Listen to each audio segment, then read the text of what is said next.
So guys, for the first step, you want to go to search and type in registry editor. Click on it and then click on yes.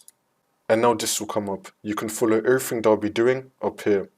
So first you want to expand HK local machine, and now you want to expand system, and now you want to expand current control set, and now you want to expand services, and now you want to click on TcpIP. We're going to scroll down until we find TcpIP. Click on this, and now this will appear on the right side. Again, you can follow everything that I did up here.